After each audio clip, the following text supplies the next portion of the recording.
ओम शांति। 23/5/26 की मुरली है। बाबा कहते, मीठे बच्चे, रावण ने तुम्हें बहुत पीड़ित किया। अब तुम भक्तों का रक्षक भगवान आया है तुम्हारी पीड़ा को दूर करने। रावण कब से आया हमको पीड़ित करने? जब से हम भक्ति शुरू किए तब से रावण भी आ गया। देह अभिमान भी उसी समय आया। तो इस रावण से छूटने के लिए हम भक्ति करने लग गए। रावण बढ़ते गया दिनों दिन और हम भक्ति भी ज़्यादा करते गए, लेकिन रावण से छुटकारा नहीं मिला। तो अब बाबा आया है हमको इस पीड़ा से निकालने के लिए। प्रश्न है, सपूत बच्चों की मुख्य 2 निशानियां सुनाओ। वो क्या करेंगे जो सपूत बच्चे होंगे? तो बाबा ने कहा, सपूत बच्चे सदा माता पिता को फॉलो कर तख्त नसीन बनेंगे, खूब पुरुषार्थ में लगे रहेंगे। दूसरा, उनकी बाप से दिल बहुत सच्ची होगी। सच्ची दिल वाले सदा श्रीमत पर चलेंगे। अगर अंदर में सच्चाई नहीं तो याद में रह नहीं सकते। बाबा ने कहा कि एक तो वो फॉलो फादर करेंगे, फॉलो फादर मदर और तख्त नसीन रहेंगे।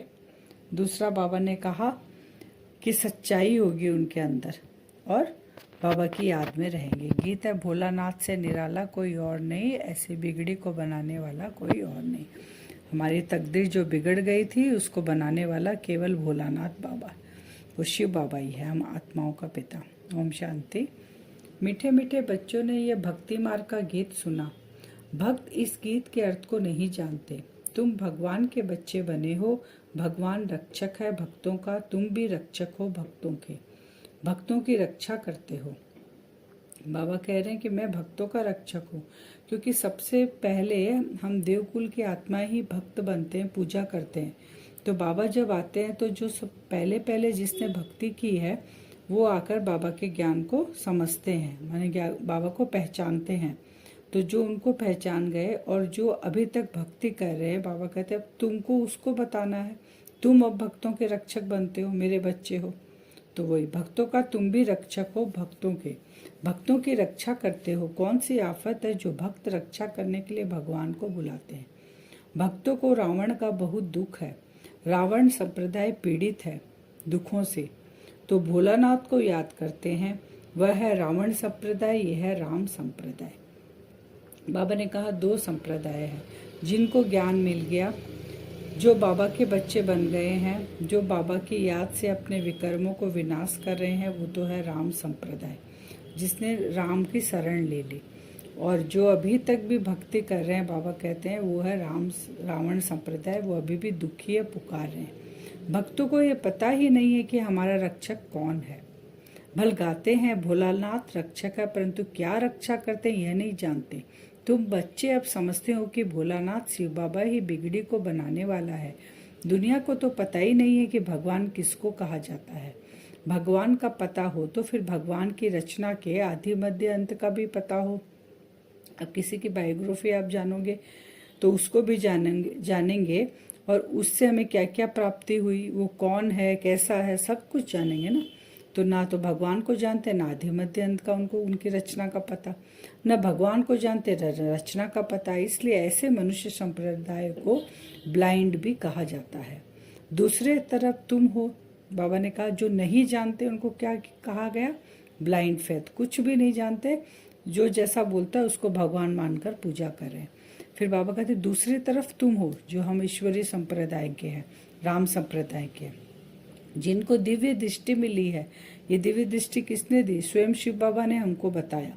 अब तुम्हारा नाम ही है ब्रह्मा कुमार कुमारिया, बोर्ड पर भी नाम लगा हुआ है ब्रह्मा कुमारिया ईश्वरीय विश्वविद्यालय। सिर्फ ब्रह्मा कुमारिया हो नहीं सकती, प्रजापिता ब्रह्मा है ना, हमारा पिता होगा ब्रह्मा, तभी हम ब्रह्मा कुमार कुमारियां होंगे।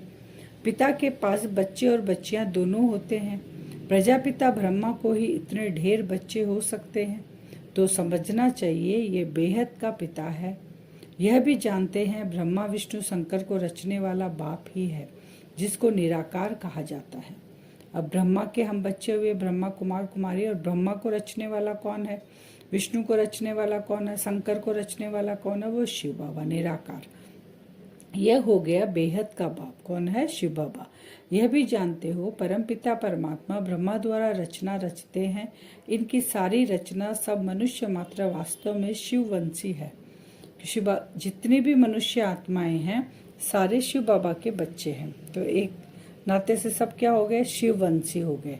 अभी तुम आकर प्रजापिता ब्रह्मा की संतान बने हो। यह है नई रचना। परमपिता परमात्मा ब्रह्मा द्वारा रचना रचते हैं तो तुमको ब्रह्मा कुमार कुमारियां कहा जाता है। ब्रह्मा बाबा में शिव बाबा आते हैं, वो निराकार है। आकर राम संप्रदाय के हम बनते हैं। बाबा ब्रह्मा के तन में आते हैं, उनका नाम रखा तो हम ब्रह्मा कुमार कुमारियां कहलाते हैं। बाप समझाते हैं तुम सभी पतित हो। पावन दुनिया सत्युग को, पतित दुनिया कलयुग को कहा जाता है। बाप तुम्हें सब राइट बताते हैं। लाखों वर्ष की तो कोई चीज होती नहीं। मनुष्य घोर अंधियारे में है। कल्प की आयु लाखों वर्ष लिख दिया है ना, वही बाबा बता रहे। समझते हैं कलयुग तो अभी छोटा बच्चा है और तुम जानते हो मौत सामने खड़ा है। अंधियारे और रोशनी का वर्णन संगम पर ही किया जाता है। अब जिनको पता नहीं है ये भी संगम युग है। भगवान आ चुका है। भगवान हमें आके दिव्य दृष्टि दे रहे हैं, हमको रोशनी दे रहे हैं। और जिनको नहीं पता है, अज्ञान के अंधियारे में अभी वो है, तो बाबा बोले अंधियारा और रोशनी संगम पर ही पता चलता है। अब तुम घोर प्रकाश में आए हो। सत्युग में तुम यह वर्णन नहीं कर सकेंगे, वहां यह नॉलेज ही नहीं रहती। इस समय बाप बैठ बच्चों को समझाते हैं। बाबा कहते हैं नॉलेज तुमको अभी चाहिए, संगम पर चाहिए। नॉलेज सत्युग में नहीं चाहिए, क्योंकि सत्युग में तो तुम प्रारब्ध भोगोगे। तो ये नॉलेज अभी चाहिए। तुम सत्युग में सूर्यवंशी घराने के थे, फिर अंत में आकर शूद्रवंशी घराने के बने हो। सत्युग में हम सूर्यवंशी, चंद्रवंशी, वैश्यवंशी, फिर अभी हम बाबा कहते शूद्रवंशी। अब शूद्र से फिर हम क्या बन गए, ब्राह्मण वंशी। अब फिर ब्राह्मण बन गए। अभी तुम हो सर्वोत्तम ब्राह्मण कुल के। तुम हो ऊंचते ऊंच, ये ईश्वरीय कुल है ना। बाप के पास आते हैं तो बाबा पूछते हैं किसके पास आए हो, तो कहते हैं बाप के पास। बाप दो है, एक लौकिक और दूसरा है पारलौकिक। फिर बाबा कहते सभी सालिग्रामों का बाप एक ही शिव है। सालिग्राम यानी आत्मा, सारी मनुष्य आत्माओं का पिता शिव है। तुम्हारी बुद्धि में यह टपकता है, हम एक बाप के बच्चे हैं जिससे वर्षा लेते हैं। अभी आत्मा को बेहद के बाप से वर्षा लेना है, परमपिता परमात्मा द्वारा। तुम ही सुनकर फिर धारण करते हो। संस्कार तुम्हारी आत्मा में है, आत्मा में ही संस्कार रहते हैं। ऐसे नहीं कि शरीर के संस्कार कहेंगे। संस्कार किस में रहते हैं, बाबा ने कहा जो 3 शक्तियां होती है आत्मा के अंदर, मन, बुद्धि और संस्कार। तो संस्कार आत्मा के अंदर है, बाबा कहते हैं शरीर में नहीं है। नहीं, तुम्हारी आत्मा के संस्कार तमो प्रधान है, उनको अब चेंज करना है। संस्कार कैसे बन गए हमारे, तमो प्रधान। जो संस्कार को ही हम परिवर्तन करेंगे सत्व प्रधान, तभी आत्मा वो संस्कार लेके जाएगी, तभी फिर भविष्य में हम देवी देवता के रूप में आएंगे।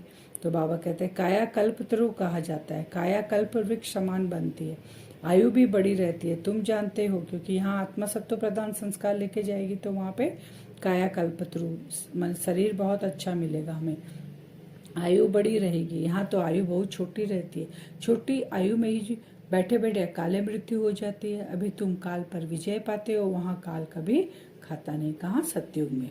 फिर बाबा एग्जाम्पल देते हैं, जैसे ब्रह्मरी का दृष्टांत है, कछुए का, सर्प का, यह सब शास्त्रों में दिया हुआ। तो बाबा कहते हैं ये सब तुम ही हो। ब्रह्मरी माने जैसे भू भू करती हो, ज्ञान का मनन चिंतन कर कर दूसरों को सुनाते हैं हम सारा दिन, तो ब्रह्मरी, तो वो भी सुनकर हमारे जैसे ही हो जाते हैं। कछुए का मिसाल है, सारा दिन हमें विस्तार में नहीं जाना है, काम काज करते हुए सारा लौकिक निभाते हुए फिर कछुए समान हमें रहना है। सर्प का मिसाल है, सर्प जैसे एक खाल छोड़ता है दूसरा लेता है, ऐसे वहाँ पे हम आत्माभिमानी स्थिति में रहते। बाबा कहते सब तुम्हारा ही मिसाल है। सन्यासी आदि भी यह मिसाल देते हैं। अभी तुम बच्चे बाप द्वारा ये सब समझ रहे हो।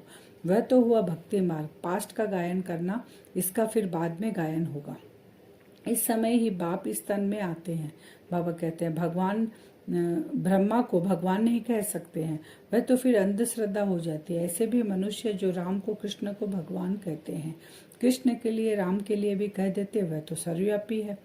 अब बाबा कहते हैं कृष्ण और राम को भगवान मानते हैं और फिर कहते हैं कि वो सर्वव्यापी है।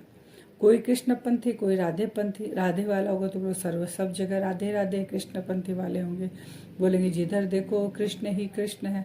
समझते राम कृष्ण से बड़ा है, राम को कृष्ण से बड़ा समझते हैं, क्योंकि राम को त्रेता में ले गए और कृष्ण को द्वापर में ले गए। और लिखा जाता है 16 कला संपूर्ण निर्विकारी कृष्ण को, लेकिन उल्टा बोलते हैं। 16 से 14 कला कैसे आएगा? तो पहले 16 कला वाला जन्म लेगा, कृष्ण लेगा, बाद में राम लेगा। लेकिन शास्त्रों में ऐसा बोलते हैं। क्यों बोलते हैं? कितना ज्ञान है, बाबा कहते हैं। ज्ञान नहीं है ना, सोजरा नहीं है। अब बाप तुम बच्चों को समझा रहे हैं, कितने ढेर ब्रह्मा कुमार कुमारी है, जरूर बेहद का बाप होगा। तुम कोई से भी पूछ सकते हो, कभी नाम सुना प्रजापिता ब्रह्मा का? बाप ने स्वर्ग की नई रचना रची है, गाया भी जाता है ब्रह्मा द्वारा ब्राह्मण। जब तक तुम सब ब्राह्मण ब्रह्मा की मुख वंशावली नहीं बने हो, तब तक दादे से वर्षा हम नहीं ले सकते। डायरेक्ट हम शिव बाबा से वर्षा, जैसे बाप दादा बोलते हैं ना, हम डायरेक्ट शिव बाबा से वर्षा नहीं ले सकते। शिव बाबा ब्रह्मा द्वारा ही हमें अडेप्ट करते हैं, हम ब्राह्मण बनते तभी हम वर्षा ले सकते हैं। फिर बाबा कहते हैं कि सारी दुनिया के मनुष्य मात्र उनको बुलाते हैं। किसको? जाने अनजाने उस परमात्मा को पुकारते हैं। दुख के समय रावण के चंगुल में फंसे हैं ना, तो निकालेगा कौन? जो इस चंगुल से बाहर होगा, जो इस दुनिया से बाहर होगा। तो शिव बाबा तो दुनिया से बाहर है, जन्म मरण रहित है, वही आके हमें छुड़ाता है, तो उसको ही पुकारते हैं। फिर बाबा कहते हैं, अंग्रेजी में भी कहते हैं, वह लिबरेटर है। जिससे दुख मिलता है उससे लिबरेट किया जाता है। रावण दुख देता है, बाबा आके लिबरेट करता है। बाप भी यहाँ आकर रावण से लिबरेट करते हैं। रावण राज्य भी यहाँ हुआ, यहाँ ही रावण को जलाते हैं। जलाकर फिर कहते हैं सोने की लंका लूटने जाते हैं। उनको तो कुछ पता नहीं रावण क्या चीज है, कब का यह दुश्मन है। समझते हैं राम की सीता चुराई गई, यह नहीं समझते कि हम सब सीताएं, हम रावण की जेल में फंसी हुई है। ज्ञान किस में भी नहीं है, कथाएं बैठ सुनाते हैं। बाबा कहते हैं असली में रावण राज्य यहीं पर है, इसलिए रावण को यहीं जलाते हैं। फिर बाबा कहते हैं सीता को चुराया, तुम सब आत्मा रूपी सीता हो, रावण के चंगुल में फंसी हो, बाबा आके हमें छुड़ाते हैं। शिव बाबा कहते हैं मैं दूर देश का रहने वाला आया हूँ, इस देश पर आए। यह पतित दुनिया पुरानी है ना, यह रावण की दुनिया। बाबा कौन से दूर देश से आए हैं? परम धाम से, शांति धाम से। हम बच्चों के लिए इस पतित दुनिया में आए हैं। बुलाते भी यही बाबा आओ, हम पतित बन गए। बाप कहते हैं हमको पावन बनाने इस पतित दुनिया में मुझे आना पड़ता है, और मुझे आना भी उस तन में है जो पहले नंबर में पावन था। पहले नंबर में पावन कौन था? श्री कृष्ण। तो बाबा कहते हैं मैं उसके तन के अंदर ही आता हूँ और किसी के तन में नहीं आता हूँ, उस आत्मा में ही मैं प्रवेश करता हूँ। वो आत्मा अब क्या हो गई? शाम हो गई है। बाबा कहते हैं जो सुंदर थी वही शाम बन गई। कितनी वंडरफुल बात है। श्री कृष्ण को श्याम सुंदर क्यों कहते हैं किसी को पता नहीं।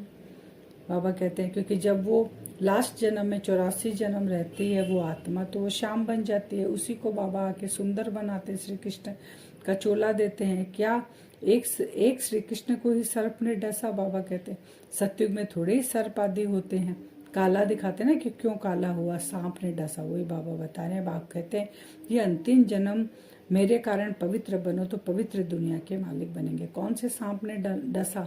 उसी आत्मा को अभी 84 जन्म में 5 विकारों रूपी सांप ने डसा, तो वो काली हो गई आत्मा, उसको गोरा बनाने बाबा आते हैं।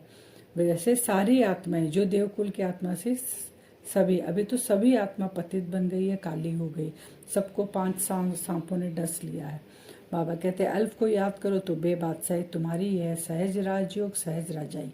बच्चा पैदा हुआ और वर्षे का हकदार बना। बाबा को याद करे, बादशाही प्रॉपर्टी हमारी है। बाबा जो नई दुनिया बना रहे तो हकदार बन गए। यहाँ भी बच्चे जानते हैं कि हम बाप के बने तो स्वर्ग के राजाई के हकदार हो गए।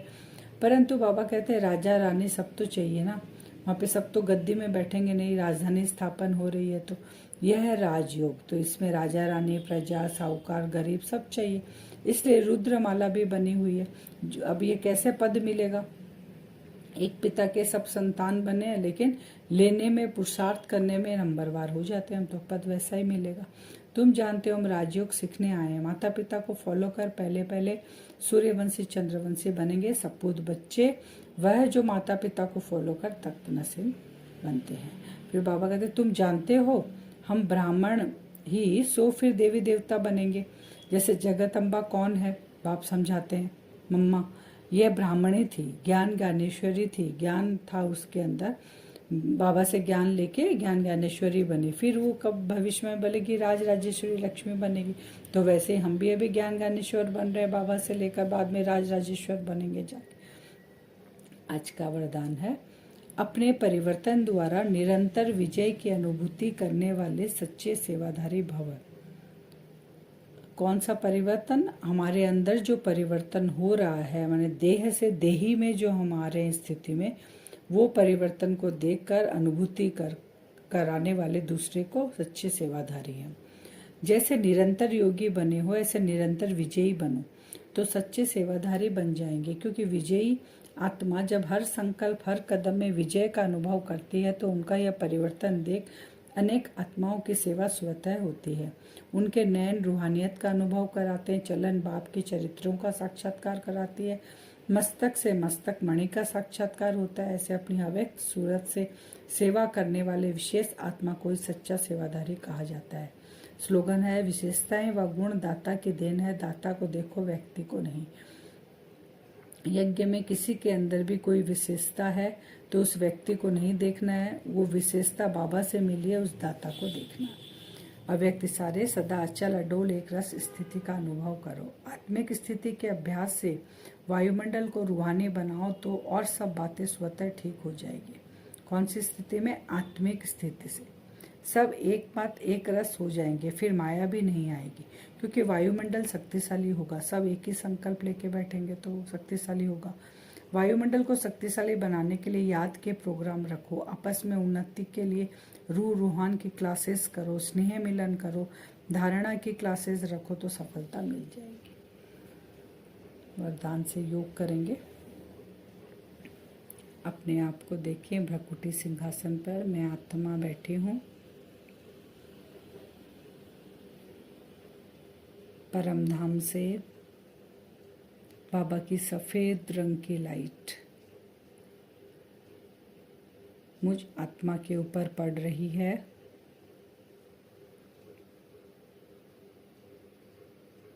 विजुअलाइज करते रहें, आत्मा के ऊपर वो सफ़ेद रंग की लाइट परम धाम से नीचे,